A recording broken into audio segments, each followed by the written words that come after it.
Hey everyone, Jason Evangelo here from Forbes.com and the Linux for Everyone YouTube channel.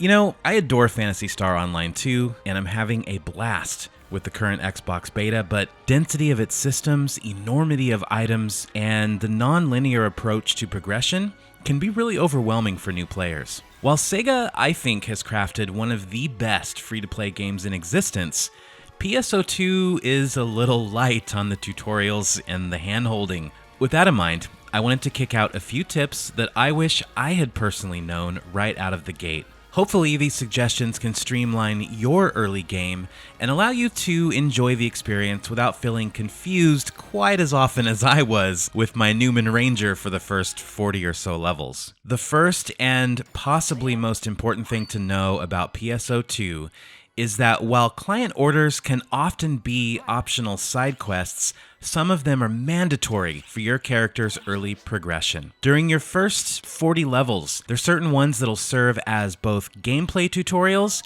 and as a way to unlock more activities, quests, and opportunities. Pay special attention to Affin and Officer Coffee the moment you step into the ARK's lobby. Affin is your guide to basic gameplay systems in PSO2, and he is just to the left of the gateway ship door as you're facing all those various quest counters. His early client orders will teach you how to set photon arts and techniques, equip and switch between various weapons and armor, and hint at the pure glory of PSE bursts, among many other things. Officer Coffee won't be quite as generous with the amount of client orders, but the ones that she hands out are the key to progression. Obtaining a mag, accessing subclasses, unlocking entirely new categories of quests, and tapping into harder difficulty levels, which, of course, yield better loot. Coffee is located in the middle of the right side quest counters in the lobby area, so look for her blue and white client order bubble and jump on her requests the moment you see new ones. If you're ever feeling kind of stalled out, chances are she has a client order to remedy that. Number 2, collect your titles. By the time my Ranger was about level 22, I finally decided to venture over to that boring-looking titles counter tucked in the corner. That's when I realized I had already earned dozens of these titles for an insanely wide range of activities, and soon my inventory was stuffed with goodies.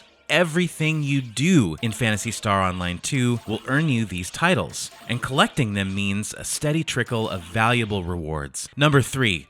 Combine daily quests with recommended quests. Daily quests aren't just a way to gather some extra cash and XP. They're an essential method of persistently boosting the amount of rare items, EXP, and Meseta you can acquire by doing all the other types of quests, so you want to knock these out first. Make your first stop daily order Officer Fina. She's going to have 3 new quests for you every day, and accomplishing these raises your daily boost bar up to a max of 50%. Once you've collected your dailies, hop over to the main quest counter on the right and tackle that first recommended quest that appears, because these are frequently connected to the daily quests. 2 birds, 1 stone, right? Speaking of missions, always keep tabs on the weekly ones. Most of these are a piece of cake to complete, and they can net you a ton of money. And that's why number 4 is create 3 characters right now. PSO2 employs a shared inventory system.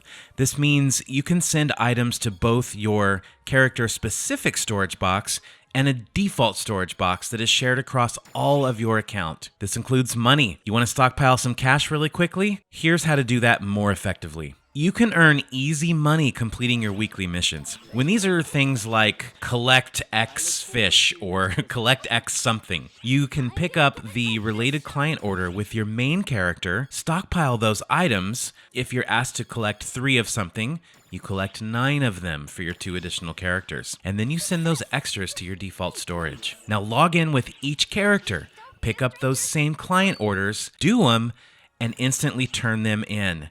That is money in the bank, and you can send it all back to your main character if you want to. So even if you're not going to play these extra characters regularly, it's a terrific way to bulk up the bank account of your main. By the way, here's a bonus tip. Daily missions are based on the character you are playing, not on your account. So this means you can easily load up your alt characters and make some quick cash with your dailies as well. Number 5, and this is something I was so happy to stumble across. You will be constantly juggling loot and moving weapons and consumables and materials between your character and your larger storage locations. It was pure joy to discover that you can hold the Xbox controller's right trigger and then D-pad up and down to select multiple items at once. This is going to save you a significant amount of time when visiting shops to unload your loot and a bunch of other inventory-related things. Anyway, I hope you guys enjoyed this guide. Stay tuned for more content here on the Arx Alliance.